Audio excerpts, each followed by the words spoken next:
Hello students, welcome to economics classes. Dear students, in the previous classes we have discussed the explain the relationship between TR, AR and MR with the help of schedule and diagram. आज बेटा हम लोग उसका next topic करेंगे which is the last topic of the theoretical chapter. Explain with the help of diagrams the relationship between AR and MR or comment on the nature of AR and MR curve under perfect competition and imperfect competition. Now students, we have two terms, perfect competition and imperfect competition. This is again a full-fledged chapter of this book in the next chapter.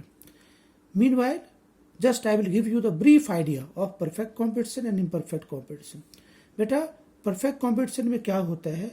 Since we are going to discuss about AR and MR, so we are only concerned with the price. Under perfect competition, price remains constant. And under imperfect competition, price does not remain constant, it changes. Right बेटा? अब इस question को देखते हैं. First of all, I have to define AR and MR.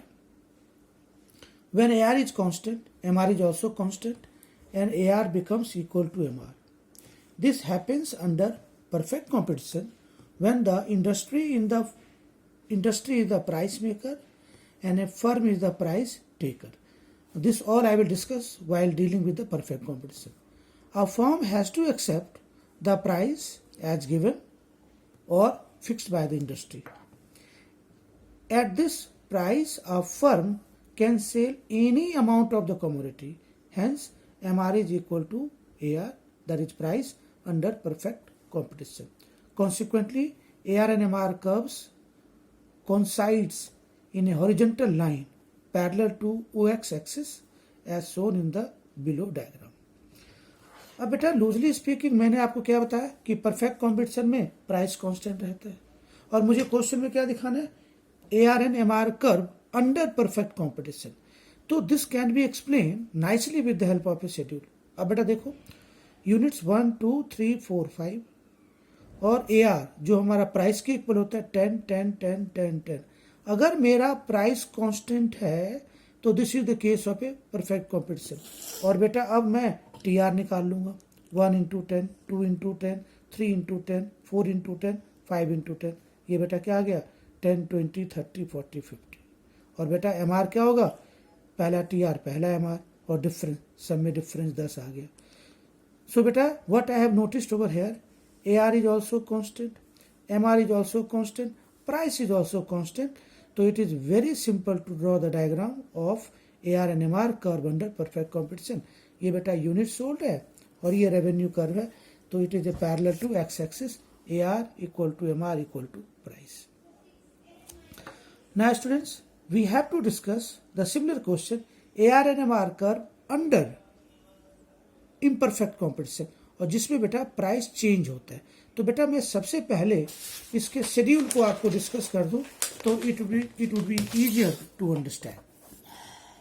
अब बेटा आप देखो price does not remains constant. अब यहाँ क्या किया हमने प्राइस को डिक्रीज कराया जैसे यूनिट्स 1, 2, 3, 4, 5 और प्राइस 10, 9, 8, 7, 6. ये the same schedule has been discuss under the relationship between TR, AR, MR.